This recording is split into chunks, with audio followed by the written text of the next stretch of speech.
Яңалыклар чыгарылышын матбугат күзәтү белән дәвам иттерәбез. Сүзне журналист Миңназым Сәфәровка бирәм.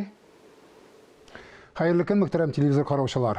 Күпертелгән һәм бөтенләй шыр ялган хәбәрләр белән тулган дөньяда яшәгәндә сыйфатлы татар матбугатының кирәклеге тагын да ашрак күренә. Әйдәгез бергәләп татар дөньясындагы газета журналларга күзәтү ясыйк. Тормыш катлауланган сайын ярдәмгә мохтаҗ катлам арта.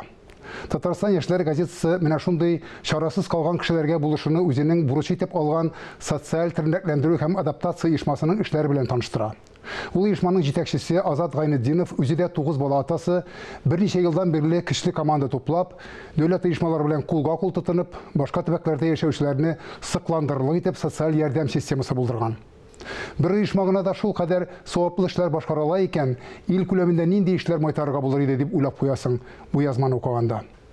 Барыбызның да шундый саваплы эшләргә катнашы булса иде, җәмәгать. Ләкин тормышта гел алай гына түгел икән шул.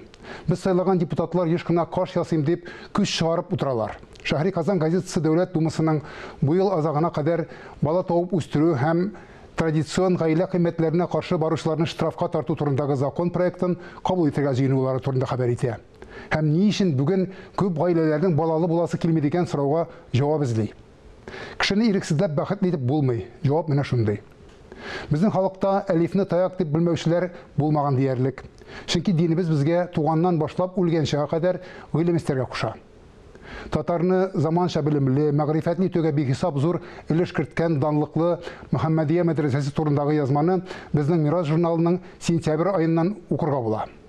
Аны үзе дә заманында шул уку йортын тәмамлаган биекләребезнең берсе Бакыяга Урманчы язган.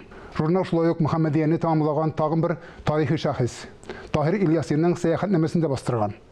Таһир Ильяси Идел Урал төбәгендәге ачлык чорында халыкны коткару өчен зур көч куйган шәхесләребезнең берсе. Мәгълүматлы да, гыйбрәтле дә язма. Бүген бөтенебезгә дә калган проблема өлешчә мобилизация. Украинада бара торган операциядә катнашу өчен хәрби хезмәткә чакыруның нечкәлекләре белән Ватаным Татарстан газетасында танышырга була. Анда шулай ук Татарстан Республикасы хәрби комиссарының боерыгы да басылып чыккан.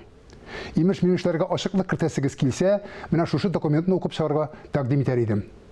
Инде дөньяның кая барганлыгын беләсегез килсә, газетаның сәяси күзәтүчесе Рәшит Фатхарахманов язмасын укып чыгарга кирәктер. Анда фәлсәфи сорауга бик төгәл җавап ярылып ята. Автор язганча, бәяләр төшсен, гаделсезлекләр тукталсын өчен үзебез игелек эшләп кенә калмыйча, моңа башкаларны да өндәргә, тыелганнардан тыелырга тиешбез. Менә шундый теләктә бүгенгә сезнең белән саубуллашам. Исәнлектә күрешик.